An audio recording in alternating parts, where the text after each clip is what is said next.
సాధారణంగా మెగాస్టార్ చిరంజీవికి కోపం రాదనే సంగతి తెలిసిందే. ఎవరైనా తప్పు చేసినా చిరంజీవి సున్నితంగానే హెచ్చరిస్తారని ఇండస్ట్రీలో టాక్ ఉంది. 46 సంవత్సరాల సినీ ప్రయాణంలో చిరంజీవి ఎంతో మందికి ఇన్స్పిరేషన్గా నిలిచారు. చిరంజీవి ఎవరినైనా కొట్టారని చెప్పినా ఎవరూ నమ్మరు.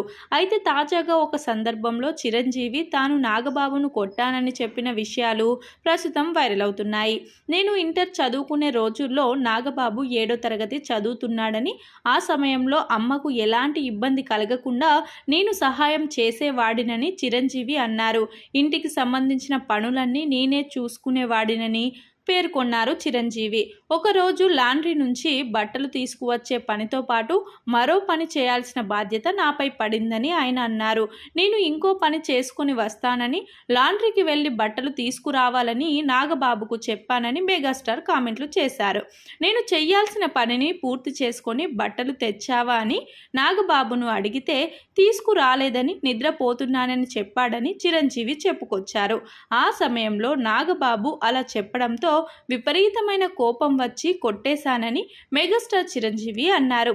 నాగబాబును నేను కొట్టడంతో చిన్నోడిని కొడతావా అంటూ అమ్మ నన్ను తిట్టేసిందని మెగాస్టార్ వెల్లడించారు. నాన్న వచ్చిన తర్వాత ఏడుస్తూ మొత్తం చెప్పగా నాన్న నాగబాబును మందలించడంతో రిలీఫ్గా అనిపించిందని చిరంజీవి తెలిపారు. మెగాస్టార్ చెప్పిన విషయాలు నెటిజన్లను ఎంతగానో ఆకట్టుకుంటున్నాయి.